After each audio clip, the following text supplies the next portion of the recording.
독해 문제 유형별. 오늘은 세 번째 시간으로 바로 빈칸 완성을 진행하도록 할 거예요. 그래서 가장 먼저 이 빈칸 완성이라는 문제 유형의 특징을 먼저 설명을 드릴 거고요. 우리가 이 문제를 풀면서 이 문제에서 우리한테 요구하는 것들 있죠. 그래서 그 요구하는 것들에 대해서 우리가 어떻게 대비해야 하는지를 설명을 드릴 거고요. 그리고 세 번째는요. 이 빈칸 완성을 우리가 빠르고 정확하게 풀기 위해서 어떻게 문제를 풀어야 되는지 그 문제 푸는 순서를 설명해 드리도록 할 거예요. 그렇다면 지금부터 챕터 3 빈칸 완성 시작해 볼까요?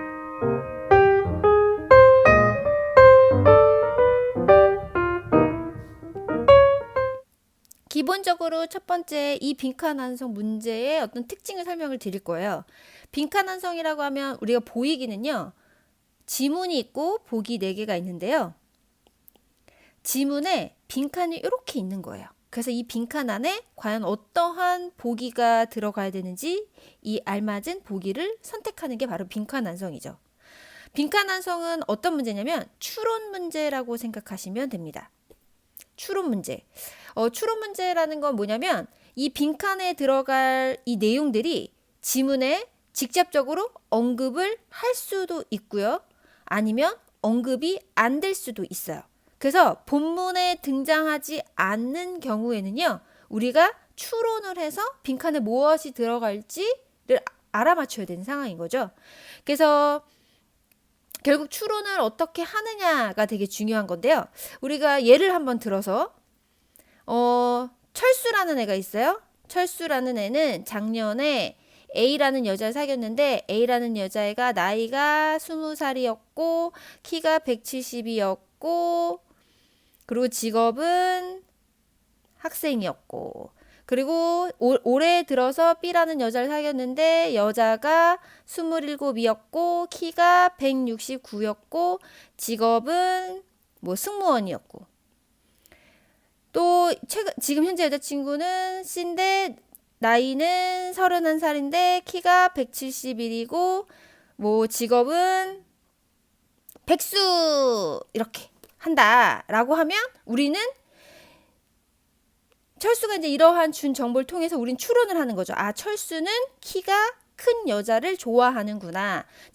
철수 입으로 나는 키가 큰 여자가 좋아 라고 말하진 않았지만 철수가 준 정보를 토대로 철수는 키가 큰 여자를 좋아하는구나 라고 추론할 수 있다라는 거죠. 아셨죠?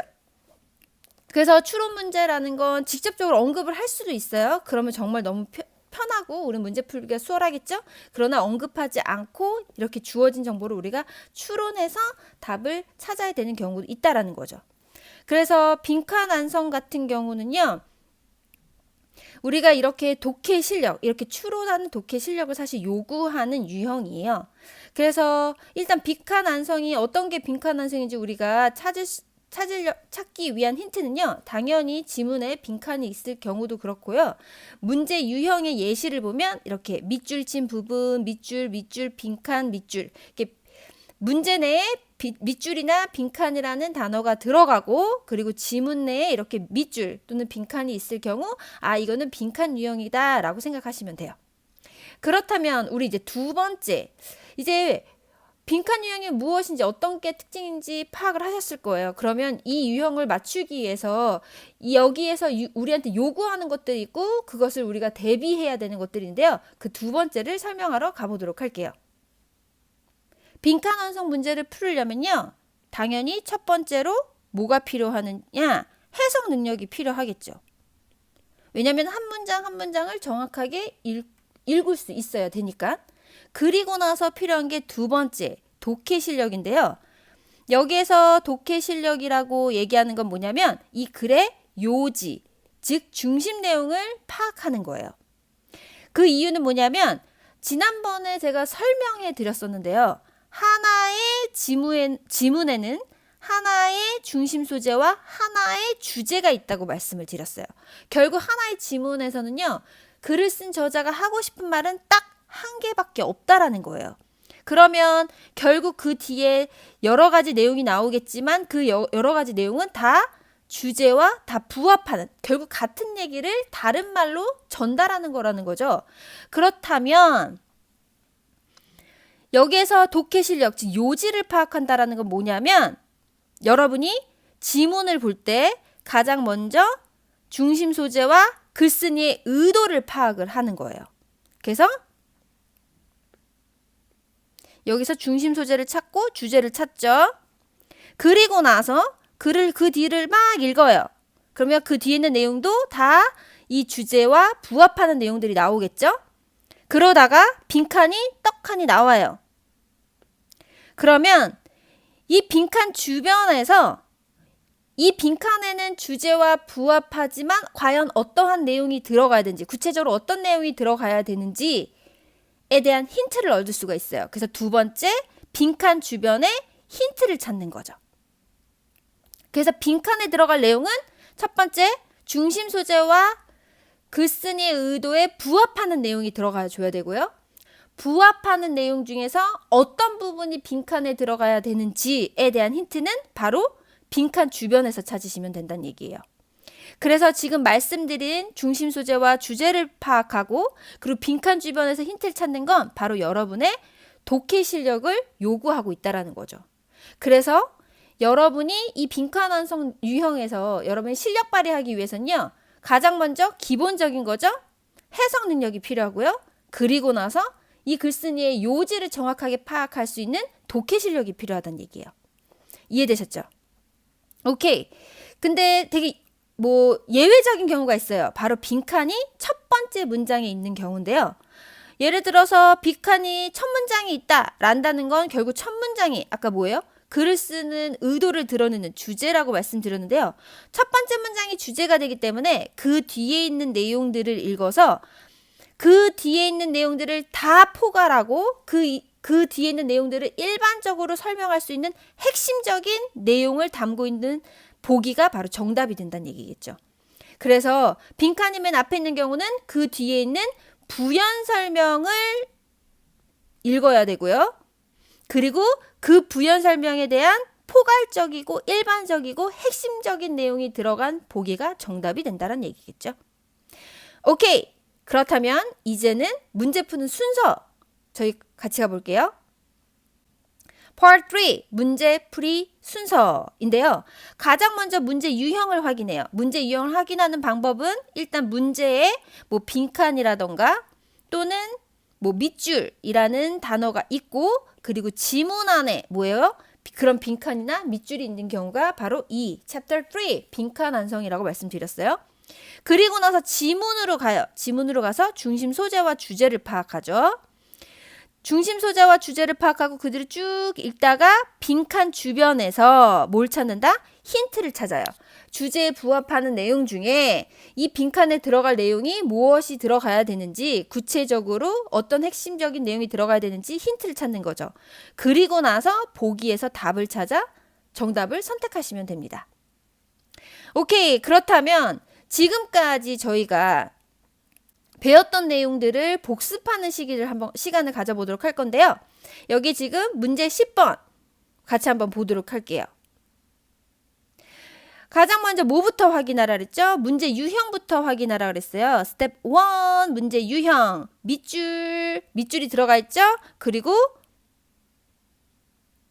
지문에 바로 이렇게 밑줄이 들어가 있어요. 아하, 이거 밑줄 유형이 빈칸 유형, 밑줄이 맞구나 라고 판단하고 그 다음에 이제 저희가 뭘 해야 되나요?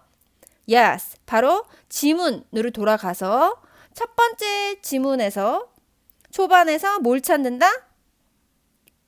중심 소재와 주제를 찾으라 그랬죠. 그러면 여기 볼게요. 첫 번째 문장 읽어봐야 되겠죠? 영국 사람들의 대다수가요. 입어요. 어떻게 입어요? 보수적으로 옷을 입어요. 뭐 대신에 패셔너블하게 입는 게 아니라 보수적으로 입는다는 얘기겠죠? 그렇다면 여기서 중심 소재는 바로 영국 사람들에 해당이 되고요. 주제는 얘네들이 옷을 어떻게 입는다? 보수적으로 옷을 입는다가 해당이 되겠네요. 그래서 중심 소재는 영국 사람에 대한 내용, 영국 사람들의 여러 가지 얘기가 있겠죠. 그 내용 중에서 얘네들이 어떻게 옷을 입는지에 대한 내용이었어요. 이게 바로 주제가 되겠죠. 그러면 얘가 진짜 주제가 맞다면 그 뒤에 있는 내용들이 이거에 대해서 부연 설명이 돼야 줘야 돼요. 이게 정말 주제가 맞는지 확인하기 위해선 그 다음 문장 읽어보면 되겠죠? 적은 수 뭐예요? upper and professional, upper middle class가 나와요. 그러니까 중상위층들을 얘기를 하는 거예요. 예를 들어 중상위층이라고 하면 뭐 변호사, 외교관, 뭐 장교, 그 다음에 국회의원들 여기 쫙 이렇게 묶어서 이 앞에 상류층, 중상류층들을 지칭하고 있는 거죠. 이 사람들이 중상류층들인데 이런 사람들은 입어요. 어떻게 입어요? 이런 스타일로 입어요. 뭐예요? well trained. 그러니까 결국 시도 해왔던 그래서 결국 확립된 거예요. 그래서 얘네들이 얼마나 시도했대요? 지난 50년 정도 시도됐던 옷들. 그러면 50년 정도 시도했다라는 건 결국 뭐겠어요? 네, 확립된 스타일이라고 얘기를 하는 거죠. 그러니까 뭔가 something new, 새로운 것이 아니라 50년 동안 막 해왔던 그렇게 확립된 스타일의 확립된 스타일로 옷을 입는다고 얘기를 하는 거예요. 그럼 결국 이건 보수적으로 옷을 입는다는 거 내용에 부합하나요? Yes. 그럼 결국 이 글은 결국 뭐예요? 중심 소재는 영국 사람들, 주제는 얘네들이 옷을 되게 보수적으로 옷을 입는다라는 내용이겠죠? 그 다음 문장 들어볼게요. 많은 남자들은요, 그들의 정장을요, 뭐예요? 맞춤, 재단을 해요. 특별히 재단을 합니다. 그리고 이게 딱 눈에 띄죠. 바로 얘네들은 그 사회 계급 중에 뭐예요? 상위 계급에 속해는구나 라고 딱 보인대요.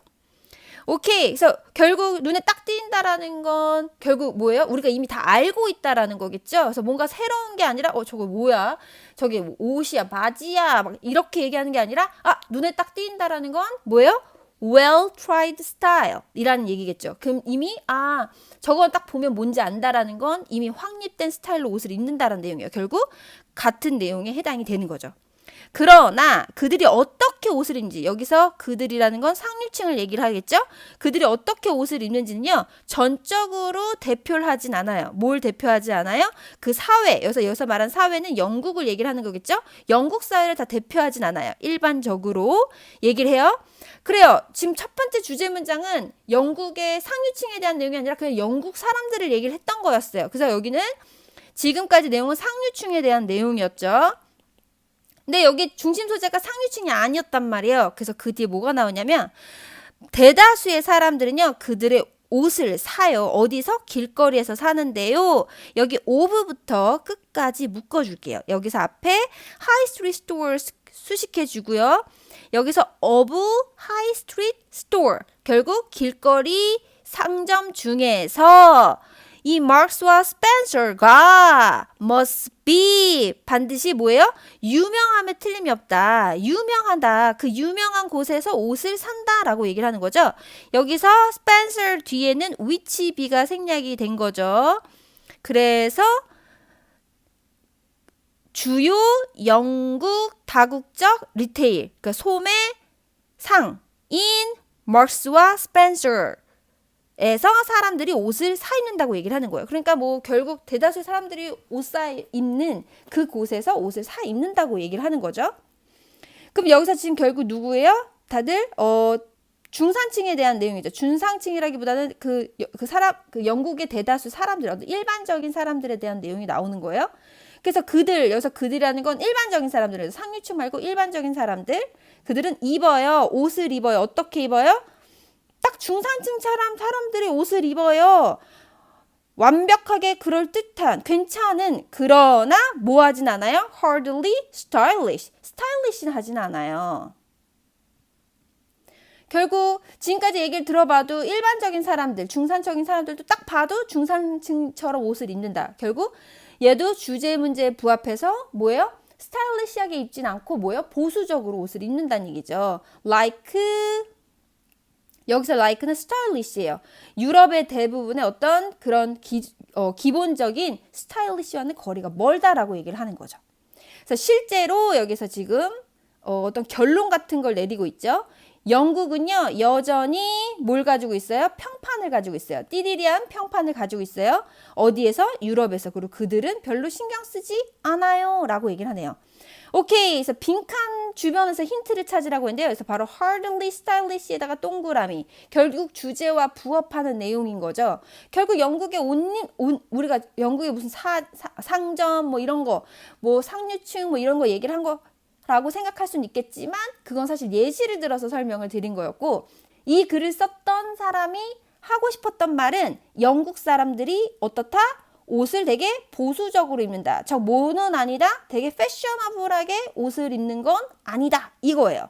그러면 결국 그 빈칸 앞에서도 hardly stylish라는 말이 사실 결국 부합한다는 얘기죠. 그래서 빈칸에도 이 주제와 부합하는 내용이 들어가야 되는데요.